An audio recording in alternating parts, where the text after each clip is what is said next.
सुंदर पड़ोसन पार्ट 1। आनंद शर्मा और अजीत गुप्ता दोनों पड़ोसी थे। दोनों ही अच्छा कमाते थे और दोनों की पारिवारिक स्थिति भी लगभग एक जैसी ही थी। लेकिन दोनों पड़ोसियों में हर बात को लेकर कंपटीशन रहता था। अगर शर्मा जी के घर में नया टीवी आता तो अगले ही महीने गुप्ता जी अपने घर में नया टीवी ले आते, या फिर अगर गुप्ता जी नई कार खरीदते तो शर्मा जी भी कुछ ही महीनों में नई कार लेकर आ ही जाते थे। लेकिन जो भी हो, दोनों परिवारों के बीच प्यार बहुत था। बस फर्क इतना सा था कि गुप्ता जी की पत्नी का स्वर्गवास काफ़ी पहले हो चुका था और उनके बेटों की नौकरी दूसरे शहर में होने की वजह से वो बाहर ही रहते थे, इसलिए गुप्ता जी अकेले थे। शर्मा जी की एक बेटी थी जिसकी शादी हो चुकी थी और वो अपनी पत्नी के साथ रहा करते थे। वक्त इसी तरह से बीत रहा था, लेकिन बच्चों की जिद थी कि बुढ़ापे में ज़िंदगी अकेले नहीं कटती, इसलिए आखिरकार काफ़ी सलाह मशवरे के बाद गुप्ता जी ने भी दूसरी शादी कर ली और अपनी नई नवेली पत्नी को लेकर अपने घर पहुंचे। जब पड़ोसी के घर में नई पत्नी आई थी तो शर्मा जी का उनसे मिलने जाना जाहिर सी बात थी।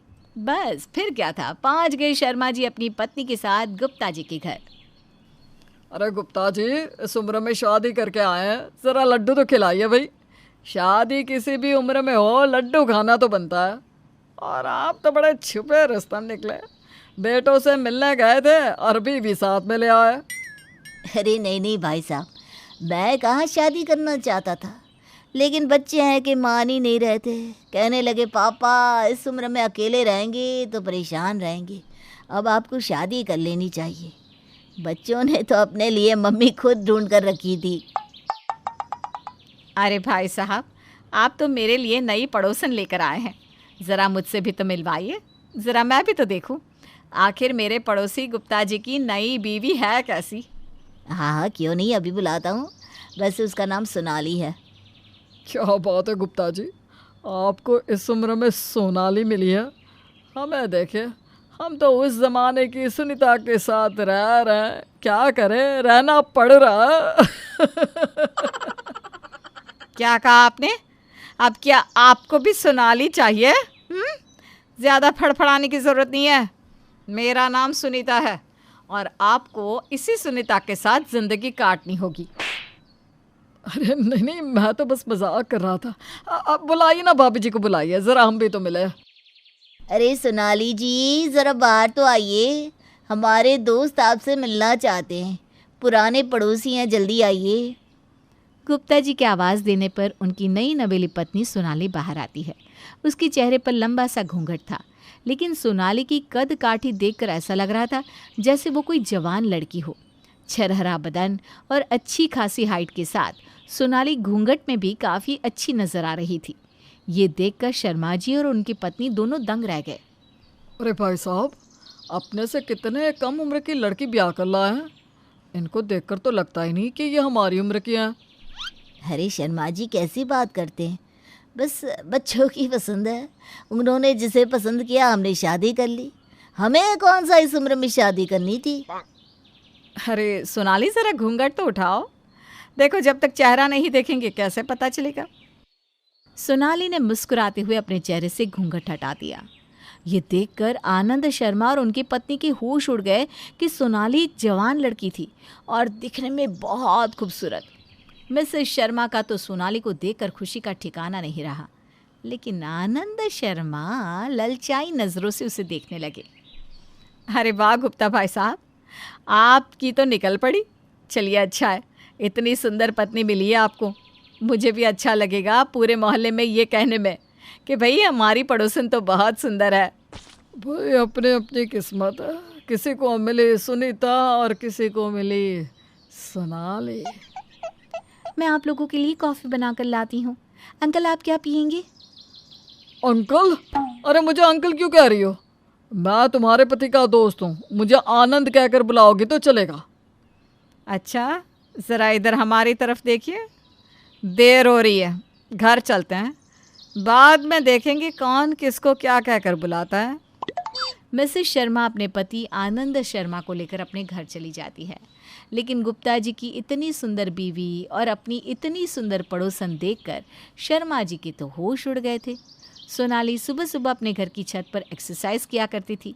जब ये बात आनंद शर्मा को पता चली तो वो अखबार लेकर अपने घर की छत पर जाकर बैठने लगे।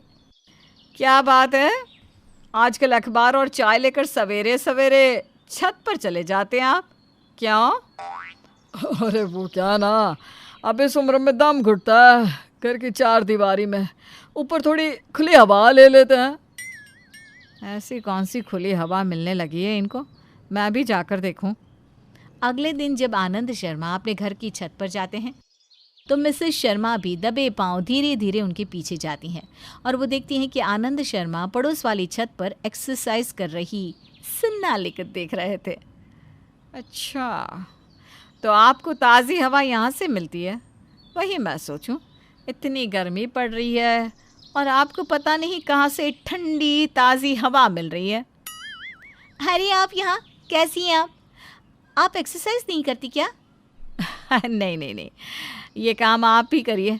वैसे भी आपके एक्सरसाइज करने से ही मेरे घर का माहौल अच्छा रहता है, अगर मैं भी करने लगी तो पता नहीं क्या होगा।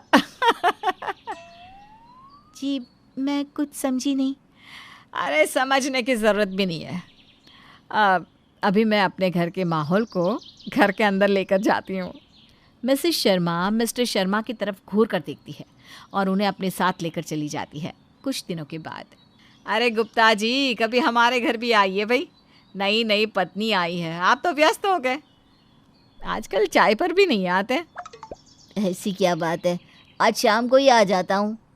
शाम के वक्त गुप्ता जी अकेले ही शर्मा जी के यहाँ चाय पीने पहुँच जाते हैं। शर्मा जी अपनी नज़रें दौड़ा दौड़ा कर चारों तरफ देख रहे थे कि सोनाली उनके साथ आई या नहीं। अरे कमाल है भाई साहब, यहाँ सामने बैठे हैं और आप दरवाजे की तरफ देखे जा रहे हैं, किसी का इंतज़ार कर रहे हैं क्या? वो भाभी जी नहीं आई? अब शादी के बाद चाय पीने अकेले कौन आता है गुप्ता जी? अपनी बीवी को कहाँ छोड़ कर आए हैं? अब वो क्या है ना शर्मा जी, सोनाली चाय नहीं पीती तो उसने हमारे साथ आने से मना कर दिया। अरे चाय नहीं पीती तो क्या हुआ, हम उनके लिए जूस मंगवा लेते। आप यहीं बैठिए, हम खुद जाकर भाभी जी को बुला लाते हैं। अभी कुछ देर पहले तो आपके घुटनों में दर्द हो रहा था, अब बड़ी जवानी आ रही है जो लपके लपके भाभी जी को बुलाने जा रहे हैं। अरे तुम भी ना कैसी बातें करती हो। अब हम सब यहाँ बैठकर चाय पियेंगे और भाभी जी घर में अकेली रहेंगी, अच्छा थोड़े ना लगता है। हम अभी जाके बुला लाते हैं। कोई ज़रूरत नहीं है। अरे आजकल मोबाइल नाम का एक यंत्र होता है जिससे कोई भी कहीं भी रहकर दूसरी व्यक्ति को कॉल करके बुला सकता है, और हम इसी तरीके को अपनाएंगे, समझ रहे हैं ना आप?